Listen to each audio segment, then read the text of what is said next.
সম্মানিত সংবাদকর্মী ভাই ও বোনেরা, আজকের এই সংবাদ সম্মেলন আর পাঁচটা স্বাভাবিক সংবাদ সম্মেলনের মতো দেখাইলেও এর ভেতরের অংশ কিন্তু অ্যাকিউরেটলি তা না। আমি পরিষ্কার করতে চাচ্ছি, আপনাদের মধ্যে একটা বড় অংশ সম্ভবত গ্রামীণফোন ব্যবহারকারী, তেমনি আমাদের দেশের অত্যন্ত গুরুত্বপূর্ণ কিছু খাত যেমন বাংলাদেশ আর্মি, বাংলাদেশ পুলিশ, এরাও কিন্তু গ্রামীণফোন ব্যবহারকারী। এই গ্রামীণফোনের অ্যারাউন্ড 9 কোটি কাস্টমার, এই 9 কোটি কাস্টমারের জন্যই আগামী দিন থেকে আমাদের এই ঘোষণা ভয়াবহ গুরুত্ব বহন করে। আমরা পরিষ্কার করে বলছি, গ্রামীণফোনের যখন 90 লক্ষ কাস্টমার ছিল তখন কর্মচারীর সংখ্যা ছিল 5200। আজকে বাংলাদেশের গ্রামীণফোনের কাস্টমার সংখ্যা 9 কোটি প্লাস, গ্রামীণফোনের এমপ্লয়ি সংখ্যা 1000। এই কর্মসংস্থান গ্রামীণফোন বাংলাদেশকে উপহার দিয়েছে।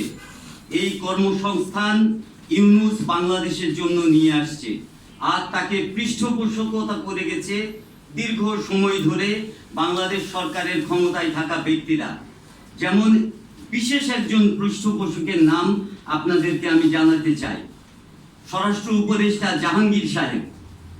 জাহাঙ্গীর সাহেবের সাথে একটা চুক্তির মাধ্যমে গ্রামীণফোন অতীতে তার জামাতা এমদাদ সাহেবকে গ্রামীণফোনে বড় পদে চাকরি দেওয়ার মাধ্যমে ঠিক এইভাবে পুলিশ লেলিয়ে দিয়ে শ্রমিকদের ন্যায্য আন্দোলনে হামলা চালিয়েছিল।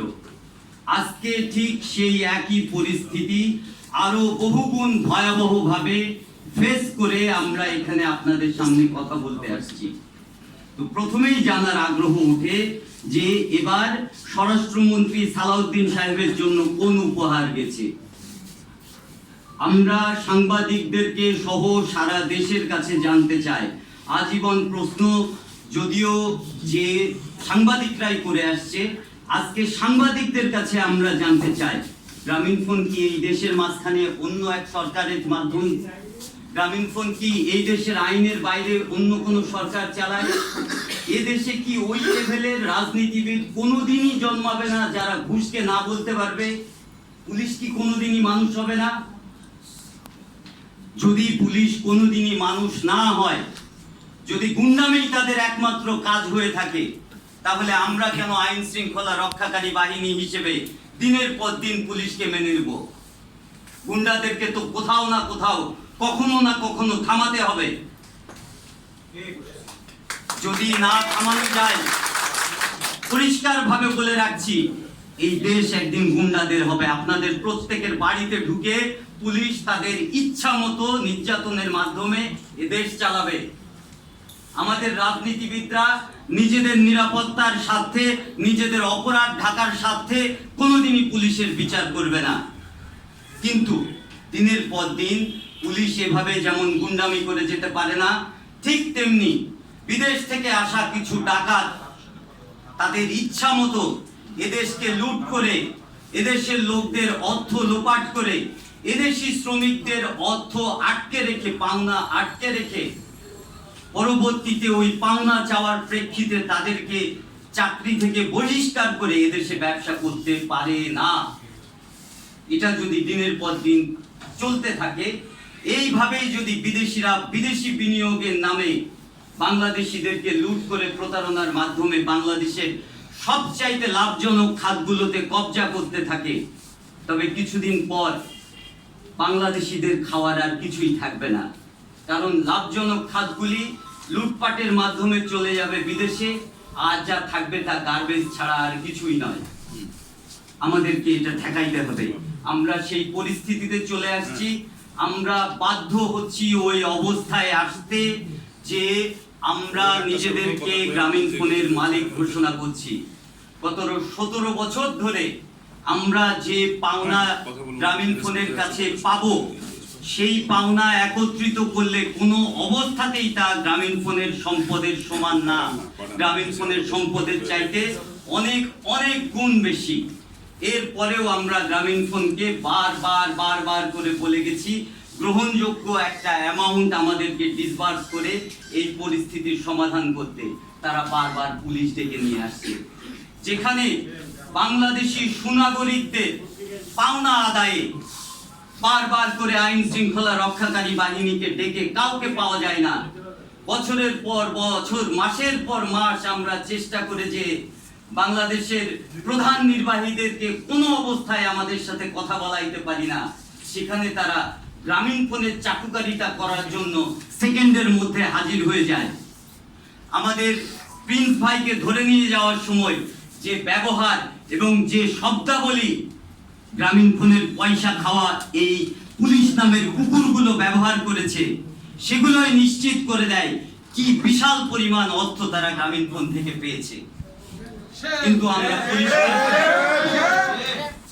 বারবার করে বলছি, পরিষ্কার ভাবে বলছি, এভাবে দেশ চলতে পারে না। কোনো না কোনো অবস্থায় আমরা জবাব দিতে বাধ্য। এবং আজকে আমাদের সাথে গ্রামীণ ফোন সদর দপ্তরের সামনে গ্রামীণ ফোন পুলিশের মাধ্যমে গুন্ডামি করিয়ে আমাদেরকে ওই রাস্তায় শেষ ধাক্কাটা দিয়ে দিয়েছে। আজকের পর থেকে বাংলাদেশের প্রত্যেকটা অংশে গ্রামীণ ফোনের সম্পত্তি আমরা নিজেদের সম্পত্তি বলে গণ্য করব। এই সম্পত্তিতে গ্রামীণ ফোন কর্মকর্তা, কর্মচারী বা ভেন্ডরদের যে কারো অনুপ্রবেশ এই মুহূর্ত থেকে নিষিদ্ধ করা হলো। আমরা এরপর পুলিশ, তথাকথিত আইন শৃঙ্খলা রক্ষাকারী বাহিনী এ জাতীয় শব্দে প্রস্রাব করে দিই। এই জাতীয় অনর্থক শব্দ ব্যবহার করে আমাদের উপর আর কোনো ধরনের জুলুম করার চেষ্টা করলে তার পরিণতি হবে অতিরিক্ত ভয়াবহ, এবং এর পরিণতিতে ভুক্তভোগী হবেন এই 9 কোটি গ্রামীণ ফোন কাস্টমার। আমি পরিষ্কারভাবে বলছি, গ্রামীণ ফোন আগামীতে এই 9 কোটি কাস্টমারকে আমাদের পাওনা পরিশোধ না করে আর কোনো ধরনের সেবা প্রদান করতে পারবে না। আমাদের কার্যক্রমের পরবর্তীতে এই 9 কোটি বাংলাদেশি কাস্টমারের পকেট লুট করে আর একটি টাকাও নরওয়েতে পাচার করতে পারবে না। যে কুকুরগুলি অর্থের বিনিময়ে গ্রামীণ ফোনের এ ধরনের অন্যায় কার্যক্রমকে প্রতিদিন সাপোর্ট দিয়ে যাচ্ছে, আমাদের পাওনা পরিশোধ না করে গ্রামীণ ফোন অন্যায্যভাবে এই দেশ থেকে উপার্জন করে তাদেরকে কোটি কোটি টাকা ঘুষ দিয়ে যাবে, এটা আর আমরা হতে দিব না। আমাদের এই কার্যক্রম চলন্ত অবস্থায় আমাদের গ্রহণকৃত ব্যবস্থার পরিপ্রেক্ষিতে যদি বাংলাদেশের নাগরিক এবং বিদেশি নাগরিক কোনো গ্রামীণ ফোন কর্মকর্তা, তথাকথিত ভেন্ডর নাম ধারণকারী কোনো লুটপাটকারী অথবা তাদের তৃতীয় কোনো দালাল ক্ষতিগ্রস্ত হয়, এর জন্য একান্তভাবেই দায়ী থাকবে ইয়াসির আজমান, গ্রামীণ ফোন ম্যানেজমেন্ট এবং প্রশাসনের যে ঘুষখোররা এখন পর্যন্ত গ্রামীণ ফোনকে বেআইনিভাবে সাপোর্ট দিয়ে চলেছে তারা। এ দায়ে কোনো শ্রমিকের বিরুদ্ধে কোনো রকম মামলা বা কোনো ব্যবস্থা গ্রহণ করা যাবে না। আমরা প্রশাসনকে 17 বছর যাবৎ বলে যাচ্ছি এ অন্যায়ের সমাধান টানতে, গত 18 মাস যাবৎ বলে যাচ্ছি। আমাদের চেহারা দেখে আপনারা বুঝতে পারছেন আজকের পর আর আমাদের ধৈর্য নাই, আর বলার কাহিনীতে যাব না, ব্যবস্থা আমরা নিজেরা গ্রহণ করব। এ দেশ বাংলাদেশি নাগরিকদের, এ দেশ কোনো দালালের না, এ দেশ কোনো চোরের না, এ দেশ কোনো ঘুষখোর নেতার না, আর কোনো পুলিশের তো না বটেই। যাদের মানুষ হওয়ার যোগ্যতা নাই তারা এদেশের মালিক হওয়ার যোগ্যতা কোনো অবস্থাতেই রাখেই না। আমরা আমাদের কথা পরিষ্কার করেছি, আশা করি আপনারা পরিষ্কারভাবে বুঝতে পারছেন। আগামী কাল থেকে বাংলাদেশের প্রতিটা কোনায় গ্রামীণ ফোনের অপারেশনকে প্রতিহত করা হবে, প্রতিটা কোনায়। তা সালাউদ্দিন সাহেব নিজে যে গ্রামীণ ফোনকে সাপোর্ট দেওয়ার চেষ্টা করে দেখতে পারে আমরা কতটুকু ক্ষমতা রাখি, আমাদের কার্যক্রমের মাধ্যমেই দেখিয়ে দেওয়া হবে। আপনাদের মাধ্যমে শুধুমাত্র দেশবাসীকে আমাদের এটুকু বলার, কালকে থেকে এদেশের 9 কোটি গ্রামীণ ফোন ব্যবহারকারীর ভাগ্যে যে পরিস্থিতি আসতে যাচ্ছে এর জন্য কোনোভাবেই আমরা দায়ী না। আমাদেরকে এদেশের ঘৃণ্য রাজনীতিবিদেরা অর্থের বিনিময়ে যে ঘৃণ্য খেলা খেলছে তার মাধ্যমে এই জায়গায় আসতে বাধ্য করছে।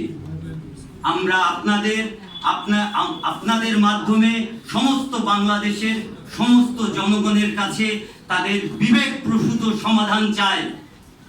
একজন বাংলাদেশী হিসেবে প্রত্যেককে অনুরোধ করব, বাংলাদেশিদের সাথে করা বিদেশি লুটেরাদের এই সকল অন্যায় প্রতিরোধে আগিয়ে আসুন। সকলে মিলে ইনশাআল্লাহ আমরা একটা ন্যায়সঙ্গত বাংলাদেশ গড়তে পারবো। ধন্যবাদ।